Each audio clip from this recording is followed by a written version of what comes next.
What is good, YouTube? My name is George. Welcome to another episode of Senior Year. If you are new to this channel, make sure you hit the subscribe button. I post a video every Monday and Friday, and you'll be helping me try to hit my goal of 100,000 subscribers before I graduate college in May. I have actually been skateboarding since I was 8 years old, and I am now 21 years old, so that means I've been skateboarding for 13 years, which sounds insane. I've actually been posting videos on YouTube since 2007. We're gonna react to these cringy videos, but also like watch how I've progressed throughout the years. Let's freaking get to it. The first video posted on my channel May 13th, 2007. It is called My First Kickflip. The truth is, this is not my first kickflip. Early instance of clickbait. Anyways, this is the basement that I skated so much in, and it's like very nostalgic to see. I've since moved out of that house, but I spent my first 17, 18 years of my life there, so very special times, and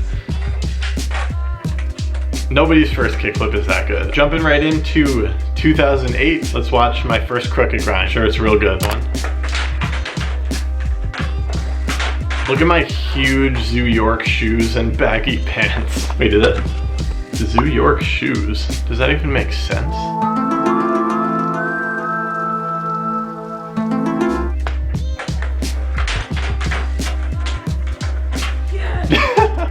Yo, my reaction.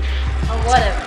And then I said whatever. That was whack. Like when you're that young and you feel like you've landed a new trick, you guys know how exciting that is. I definitely got like hate comments back in the day. You suck, not a K grind. I kind of want to watch this how to kickflip trick tip just to see how like cringeworthy it is. So, I bet all you kids are trying to learn how to kickflip. I am like I mean, I'm just a kid, you know? Kids are weird, including me. I am a kid as well who knows how to kickflip. And I'm gonna teach it to you. My voice was always like really slow and awkward. See, I definitely had the kickflips nice in this one. Huge high kickflip. I'm sure it's extremely high. The slow motion noise on this is. I mean, that's not bad. It's not huge or high. It's a kickflip. This one got like a weirdly large amount of views. I think people thought that I meant it was my first day ever skateboarding. What I meant was it was my first day skating with my new skateboard.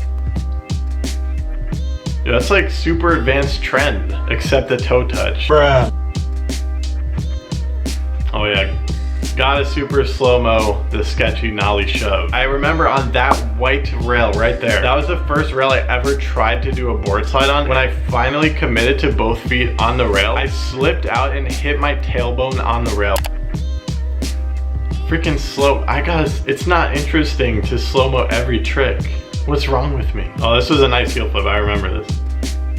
Ooh, I remember I got roasted for my nose slides early on. That board slide shove was kind of lit. I really wish I didn't slow-mo every single trick. You'll see, I remember these nose slides. That's how I learned them, where you didn't really pop. People really hated that in the YouTube comments. I remember my first 5-0. We're gonna have to take a look at this one. Again, with the title, nice titles. Gotta say what the video is. Oh, it counts. It's good. Yo, in barracks, that's good. It's funny that they both have a hand. Look, that wasn't even locked in.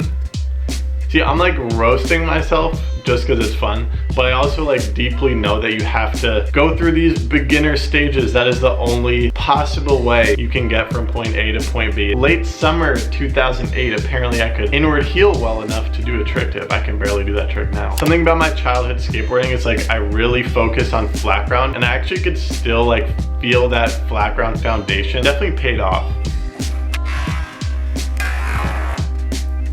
So hand touch and heel. Freaking slow-mo, man. Oh, that was a good kickflip. Look at that. Boom. Here we've got some more crooked grinds. See if they got any better. That's a lip slide. That's a crooked grind. Let's fast forward now to 2010. There's that hospital flip. You could feel it in this one. I'm like starting to really be comfortable on the board. Yo, I'm like impressed with my past self. Let me tell you about Tre Flips. Even though I could land one here and there, they were not good nor consistent until I've been trying them like for 7 years. I swear, I'm not a naturally talented guy. I definitely skated really slow as a kid.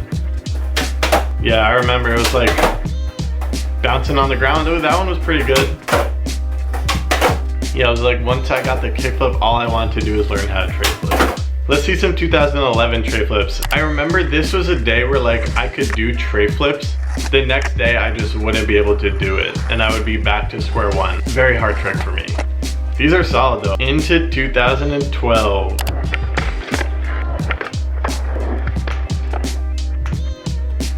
Yeah, the bag of tricks definitely developing here. I'm landing all these tricks, but looking back on it, I still had a long way to go to be like the skateboarder that I am now. Oh, the Livingston skate park. Yep. That was the first real handrail I tried to board slide. It started raining, like you could see the drops there, and I freaking sacked it.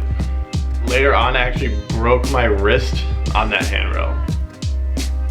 Yes. That was my first ever real handrail board slide, well, skate park handrail. Landing that board slide absolutely invigorated me. I was at that young age where I had no fear and I actually went to Camp Woodward. Probably had like the best skateboarding week of my life. I would just try everything that I wanted to try. First clip, freaking, what am I doing? Running up to the 5-block rail? It's like, that hype and energy just got me to try these things and it freaking worked out. I mean, that was a solid 50. It's like went from my first board slide to doing back crook down a rail, front lip down a rail.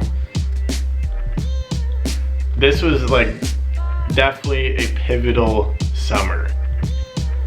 Gosh, it's like all of a sudden I'm good. Hitting 8 stair rail, super comfortable. Front Smith 8 stair rail. That it's like that. Oh yeah, front lip. It's not my trick anymore. Oh, this back crook, that was like,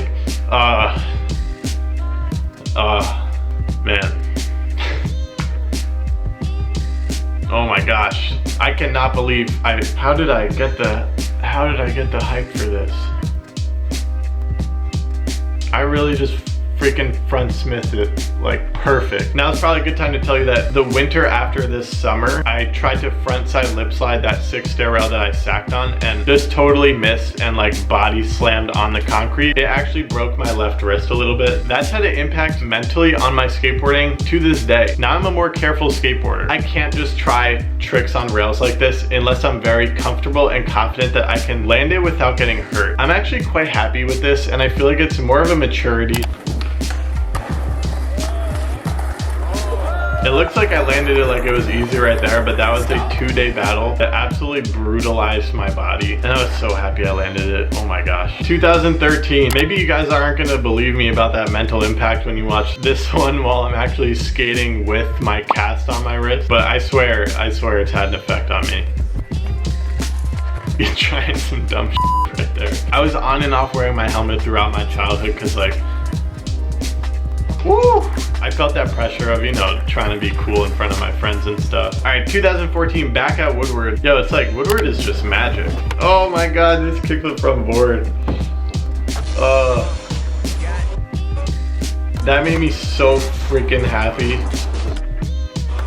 Yeah, it's like I'm talking about this mental impact that it had on me, but obviously I'm still pushing my limits and getting out there and like pushing myself and trying tricks that would make me happy.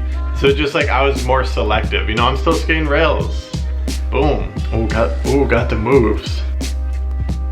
I'm back for the 5-block with a little bit more maturity. Fast forwarding to 2016, that's the first year that I've said out loud that feels like, yeah, that wasn't that long ago. That day in the life, one winter break is what I think of when I think of when did I start being a YouTuber. It's that video. I was in college at that, Jesus, this is like emotional. That's good, yo. You can feel that confidence when I'm doing this trick. Thinking about it though, even in 2016, when I was in college where I am now, I was a different skateboarder. Let's check my first session at the Middlefield skate park because now this skate park to me is all about like the transition, the flow, learning how to be creative skating around the park.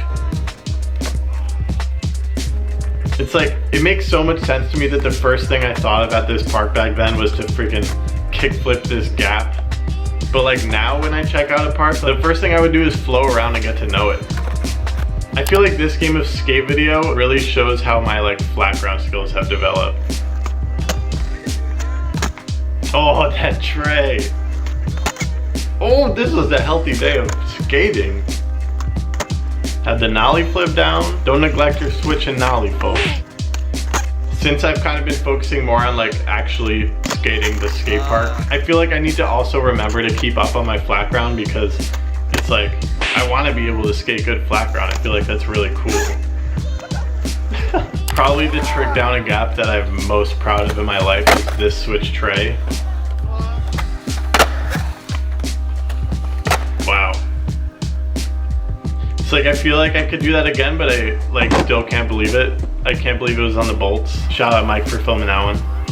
How did I do that? I don't fucking know. I said, how did I do that? It's like going through this myself is like crazy, because it's not like I just became the skateboarder I am now. It was a constant taking one step forward and never giving up skateboarding. I'm glad I'm still doing it, because that means I'm still in that process. I'm still moving towards a place of being better at skateboarding. 2017 now. This video has my first wall ride ever, and I have since just been absolutely obsessed with them. See, here's one where I actually do a wall ride down a gap. I love wall rides. It's like that wall ride was pivotal. It's where I started really just trying, I don't even know how to describe it, but I feel like that was like representative of the skater I am now. Also, yeah, this slappy crook, it's like I've really been into that slappy wall ride life. Let's just watch this. Yeah, I remember I would always be on campus like trying to slappy grind this little yellow curb, and then I never even thought it would lead to anything cooler than a curb. But then somehow I freaking learned how to slappy crook on this ledge, and now it's like a trick I can do on any ledge, slappy crook. Like, dude, keep skating. You never know what any dumb little trick is gonna lead to, you know? I mean, that was 2017. I just kept on skating, and basically here I am today, 2018, almost 2019. Still skating almost every day. Always trying to work on new tricks, just become the best skateboarder that I can be. Take those little steps every day. It's funny looking back at this and like seeing all the phases from like skating flat ground in my basement to skating rails and ledges in my backyard. I feel like those are all still with me, and now I feel like I'm a more mature, careful, controlled, wise, maybe not yet. But this is the skateboarder I am now, and it is because of literally all these moments that we just went through. They all form the skateboarder that I am. The lesson of this video is that you can easily get as good as me, just skate a lot. You're probably all clicking away from this video right now, but just as a little update, it's a very bad idea for me to film this video right now in terms of my academic responsibilities, because it's finals week. I'm freaking out. I'm in robot mode. Like literally not thinking, just working. I'm sleeping 4 hours a night. I do not have time to edit this video, but we are gonna do it. Goodbye. Built from the metal